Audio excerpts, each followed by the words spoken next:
Paradox is getting into the historical 4X game with this, Millennia. It's developed by C-Prompt Games, a small studio with an impressive amount of experience behind them, and it's introducing some sweeping changes that stray from the usual formula. I've had my eye on this game for a while now, and got the chance to get stuck into the demo early to see how this unorthodox approach to the genre is shaping up. So, without further ado, let's see how Millennia is doing. I won't be diving too deep into this as the demo only consists of the first 60 turns, which is just enough to see you through the first few ages. I'll give an overview, touch on a few features, and then run through the good, the bad, and the ugly. So, overview. What is Millennia? It's a historical 4X a la Civilization. You'll pick a fledgling nation, expand, advance, and jostle on the world stage to prove that your country is the best. You'll have to balance cultural and scientific advancement, social unrest, and defend your people from barbarians and other power-hungry nations. It's got all the hallmarks that should feel familiar to fans of the genre, but this delves a bit further and fleshes out some often overlooked systems. It's crunchier, I guess I would say. You can get a lot more hands-on with different aspects of your nation, right down to the production of goods in your cities. Whereas in other games, a field of wheat will somehow feed your countrymen for 10,000 years, here raw resources can be utilized to make something more impactful. A certain technology will allow you to build a mill, which will turn all that wheat into flour, making it more useful for your people. The way it handles cities is pretty interesting. Rather than just pumping out settlers and founding bustling cities all over the map, you'll play on a different scale. When you settle a new location, it'll create a vassal. It's part of your empire, but you won't directly control it, though it will contribute to your empire. Several minor nations will spawn around the map, acting as independent city-states. These can be peacefully vassalized or conquered, depending on what kind of mood you're in. Later, you can bring all of these directly under your control, and the result is an empire that feels hefty, but with a degree of autonomy to it.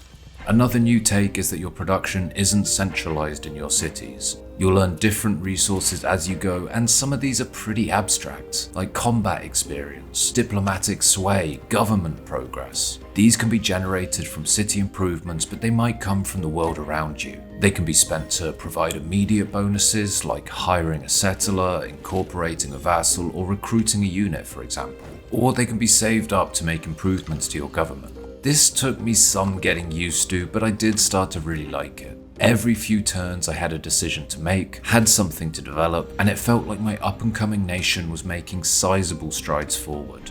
Another big departure, and probably this game's flagship system, is how it handles eras. It's not linear, so to speak. You don't just go from the Stone Age, then to the Bronze Age, then to the Iron Age. Different eras can crop up which change the world state for all players. An era of unending war or an age of violent plague, for instance. This promises to increase replayability and allow you to steer the course of history, for better or for worse. Now, this was the feature that really got this game on my radar in the first place. Any historical 4X needs some kind of interesting twist, and this is Millennia's. It was a fantastic concept on paper, and it had an even greater impact on the game than I was expecting. These ages have huge effects, and dictate the techs and buildings you can acquire, and not just for your empire, mind you.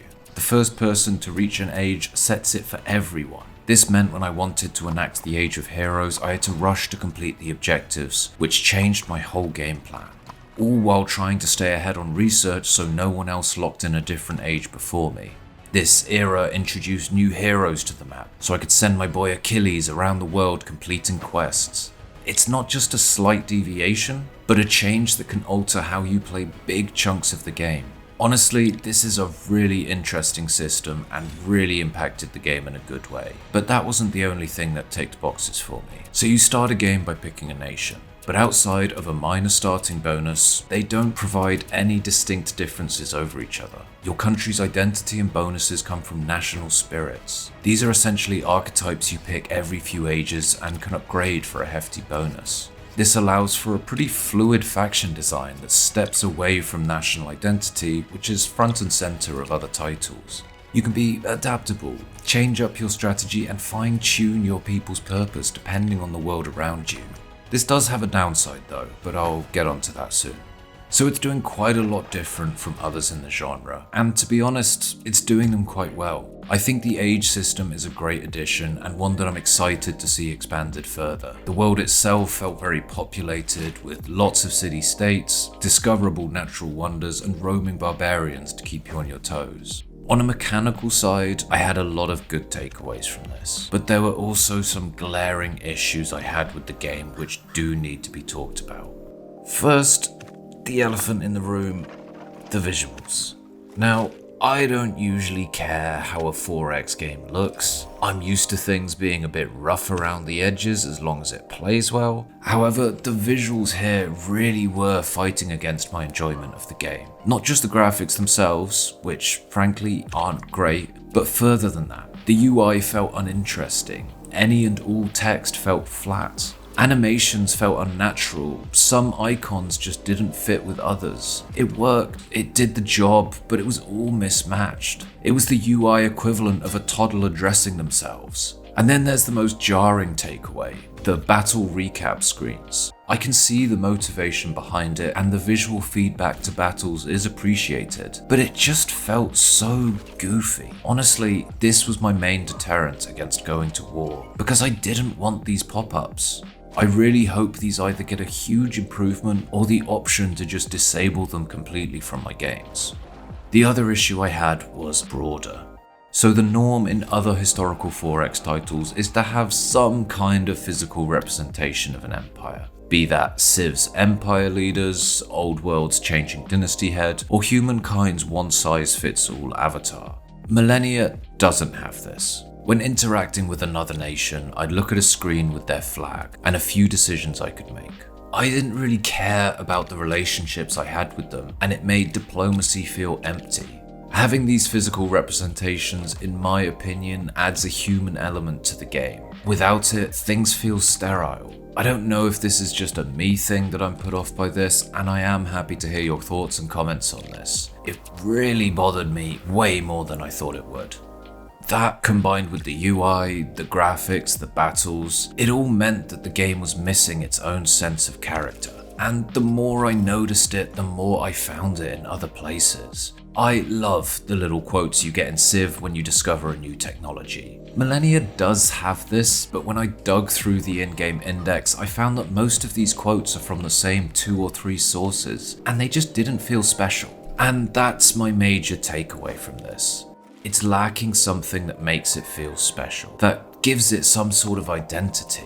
It has some great systems, and mechanically I really enjoyed what it brought to the table. The age system is something I'm completely on board with, but it's going to have so much more impact in a game that has its identity and sense of self nailed down. Now, I will play Mediator here. This is just a demo. The game is still in active development. Most likely these changes to the visuals, the UI, the finer details and polish will come late in the game's development cycle. I really hope that happens, and in a big way. The spark which makes it compelling is missing, and that's holding back the rest of the gameplay, which is innovative and interesting. I'm so divided on this one between really liking some aspects, yet struggling to ignore others. I'm keen to hear other people's takes on this, so if you've played it or are planning to, go ahead and make your voice heard in the comments section.